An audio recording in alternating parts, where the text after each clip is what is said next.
सरकार को स्पष्ट, मैं कैमरे के सामने बोल रहा हूँ, ये मंत्री एक आध पिट जाएगा, कोई बड़ी बात नहीं है। पहले भी 3-4 मंत्री पिट चुके हैं।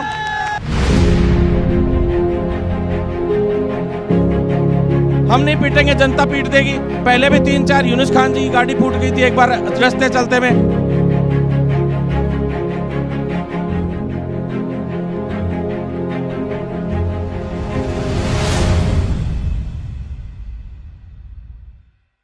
नमस्कार, आप देख रहे हैं दी आवाज़ और मैं हूं मिताली यादव। यहाँ पे करीबन हमारे पास अभी 700-800 लोगों की भीड़ यहाँ पे एकत्रित है और इनका मुद्दा है कि इनकी पैरामेडिकल की भर्ती है जो अटकी हुई है। तो अभी इसी समक्ष हम लोग बात करेंगे भरत बेनीवाल जी से।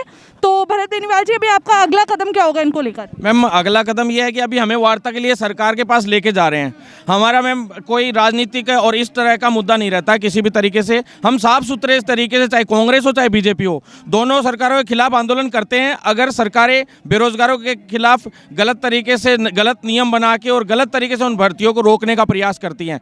आज इनकी भर्ती को इमरजेंसी के हिसाब से निकाला गया था, आपातकाल के हिसाब से, क्योंकि कोविड के अंदर जांचों की सख्त आवश्यकता थी। उस वक्त जब इनके पास कर्मचारी नहीं थे, उस वक्त पैरामेडिकल स्टूडेंट्स को यहाँ तक कि इन्होंने यूज़ में लिया। और आज उन्हीं पैरामेडिकल स्टूडेंट्स की जब नौकरी की बारी आई तो करते करते कभी कोई मसला आ जाता है इसके बीच में, कभी कोई मसला आ जाता है, कभी इसमें फर्जीवाड़े की बात आती है, उससे हम लड़ाई लड़ते हैं, कभी कोर्ट की कोई बात आती है, उससे हम लड़ाई लड़ते हैं। उससे लड़ते लड़ते आज 6 से 7 महीने निकाल दिए इन्होंने। अब 8वां महीने होने जा रहा है और अब तक इस भर्ती को पूर्ण नहीं किया गया है। हमारी आज मुख्य मांग यही है कि तुरंत प्रभाव से सरकार, आज हमने अल्टीमेटम सभा रखी है, आज हम सरकार को खुला अल्टीमेटम देंगे और स्पेशल बात होगी। अगर उसमें कोई पॉजिटिव रवैया नहीं निकलता है तो हम आंदोलन के आगे की रणनीति भी बनाएंगे और सरकार को स्पष्ट, मैं कैमरे के सामने बोल रहा हूँ, ये मंत्री एक आध पिट जाएगा, कोई बड़ी बात नहीं है। पहले भी 3-4 मंत्री पिट चुके हैं और अगर ये तरीके से काम करेंगे तो अच्छा रहेगा। कोई जनता है, हम नहीं पीटेंगे, जनता पीट देगी। पहले भी 3-4 यूनुस खान जी की गाड़ी फूट गई थी एक बार रास्ते चलते में, ज्ञापन देने आए थे अभ्यर्थी, वहाँ पे उनकी गाड़ियाँ फूट गई। मतलब ये तो देखा गया है कि पहले भी आप लोगों ने आंदोलन करे और बहुत सी भर्तियां अटकी हुई है, सिर्फ पैरामेडिकल वाले ही नहीं है, ठीक है। लेकिन पक्ष और विपक्ष, आप दोनों के पास जाकर आपने ज्ञापन सौंपा है पहले? बिल्कुल मैम, दोनों पक्ष और विपक्ष दोनों से हमारी बात हुई है।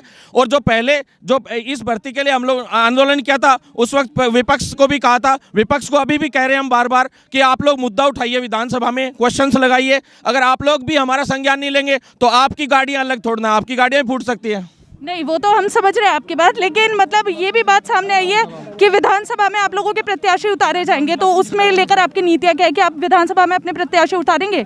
मैम, अगर हमारी मांग जो पार्टी पूरी करेगी हम उस पार्टी का साथ देंगे और जो पार्टी हमारे साथ अन्याय करेगी हम उसके खिलाफ प्रत्याशी भी उतारेंगे, उसके खिलाफ चुनाव प्रचार भी करेंगे। 4 उपचुनाव हैं अभी, हम लोग मैदान में चुनाव मैदान में अभी प्रत्याशी भी उतारने का प्रयास करेंगे। अगर हमारी मांगे पूरी नहीं होती हैं, हमें राजनीति से कोई मतलब नहीं है, कोई लेना देना नहीं है, लेकिन 4 सीटें कांग्रेस के पास फिलहाल अल्पमत है और वो लोग इस तरह के हालात में कि सरकार गिर सकती है कभी भी, तो ऐसे में उनके लिए 4 विधायक बहुत महत्वपूर्ण भूमिका रखेंगे। और चारों विधायकों को अगर हमने कांग्रेस के यहाँ पे पैरामेडिकल का कोई स्टूडेंट हमने विधानसभा चुनाव में अभी उतार दिया, ये भर्ती तो बाद में लगेंगे, अगर ये लगाएंगे नहीं तो पहले हम इनको विधायक बना के छोड़ देंगे। ये और है ना,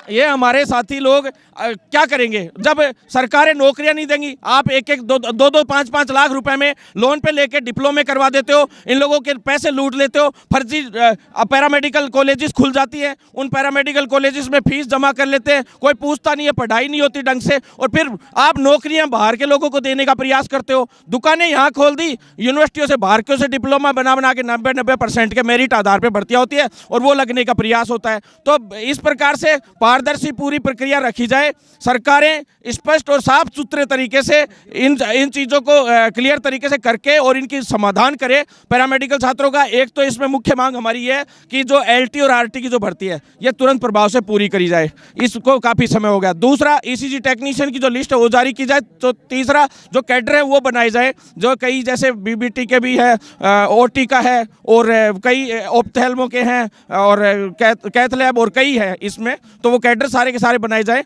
तो इसके लिए हमारी पहले भी सरकार से कई बार वार्ता हो गई है और हम निरंतर इसमें संघर्ष भी कर रहे हैं। इनसे आश्वासन भी पॉजिटिव मिल रहा है। अगर ये पॉजिटिव रवैया नहीं अपनाते हैं तो इनके खिलाफ हम दोनों ही पार्टियों के खिलाफ चुनाव मैदान में भी उतार सकते हैं और हमारा आंदोलन इससे अगला आंदोलन 24 तारीख को विधानसभा सत्र शुरू होगा, वापस से बजट होगा।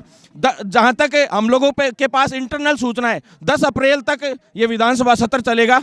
तो 10 अप्रैल तक जो सत्र चलेगा उस सत्र के दौरान हम लोग जबरदस्त एक और अब की बार महापड़ाव डालेंगे। अगर आज समाधान नहीं होता है तो बड़े हुजूम के साथ और कई भर्तियों के साथ हम लोग। पहले तो आप ये बोल रहे थे कि सरकार आपको आश्वासन दे रही है, सरकार ने आपसे बात भी की है, ज्ञापन भी आप लोगों ने सौंपा है, लेकिन अब अचानक ऐसा क्या हो रहा है कि मतलब सरकार आपकी मांगों को नहीं सुन रही है? जी, सरकार का ये कहना था बीच में कि हमारे पास बजट की समस्या आ रही है। अगर बजट की समस्याएं आती है तो क्या केवल पैरामेडिकल छात्रों के लिए बजट की समस्या है? आप लोग जहां एक मरीज के लिए 2400 रुपए आइसोलेशन चार्ज दिखाते हैं क्वारंटाइन के दौरान उन लोगों का, और एक व्यक्ति का एक दिन का चार्ज, और आज आपके पास इनको तनख्वाह देने के लिए जो कोरोना वॉरियर हैं जिन्होंने सबसे बुरे वक्त में आप लोगों का साथ दिया, जब सबसे बुरे वक्त में पूरे विश्व में कोरोना एक अज्ञात और अदृश्य दुश्मन था जिससे सैनिक भी नहीं भाग पाए हमारे देश के बॉर्डर के, तो वो नहीं लड़ पाए, वो भी हमारे भाई हैं, उन्होंने भी इसमें खूब साथ दिया, पुलिस प्रशासन ने बहुत साथ दिया इसमें। लेकिन सबसे बड़े फ्रंटलाइन कोरोना वॉरियर के रूप में अगर किसी ने लड़ाई लड़ी तो इन मेडिकल के योद्धाओं ने लड़ी। क्या आज इनके लिए आप इन नौकरियों के लिए नौकरियां निकाल के और इनको पूरी करवाना आप लोगों की जिम्मेदारी नहीं बनती? तो तुरंत प्रभाव से इनको जिम्मेदारी पूर्ण निभाते हुए आप पूरा कराएं, जिससे आप लोगों को भविष्य में कोई हानि नहीं हो और आप किसी गलत प्रतिक्रिया का आप लोगों को सामना नहीं करना पड़े। मतलब विधानसभा में आप अपने प्रत्याशी उतारने की पूरी मतलब कोशिश कर रहे हैं, तो मतलब राजनीति में ये पहला कदम मैं आपका मान सकती हूँ? जी नहीं मैम, राजनीति तो हमें करनी नहीं आती, वी आर लीडर्स, और राजनीति सिर्फ कुर्सी पाने के लिए की जाती है। ये जो कदम हमारा उठाया जाएगा ये सिर्फ सरकारों को सबक सिखाने के लिए बताया जाएगा, और हम चाहते हैं कि आगे भविष्य में हमारे जो भाई लोग हैं जितने भी यहाँ पे, वो कोई अगर सदन में पहुंचता है तो हमारे मुद्दों को भी उठाए।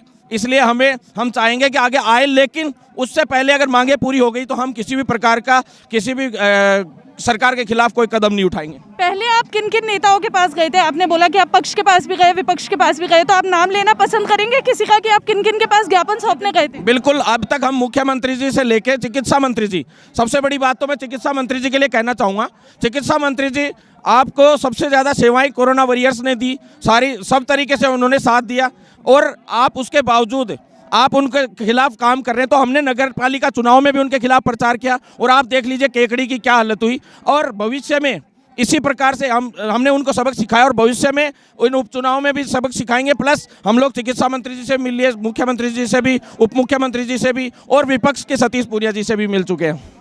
तो लगातार इन लोगों का आंदोलन और इनके प्रयास जारी है, मुश्किलें बढ़ती जा रही है। अब इन लोगों की तरफ से धमकियां भी सरकार के लिए आने लगी है, तो देखते हैं सरकार कब तक इन लोगों को न्याय देती है और कब तक इनकी मांगों को स्वीकार करती है। लगातार खबरों के लिए बने रहिए दी आवाज़ के साथ।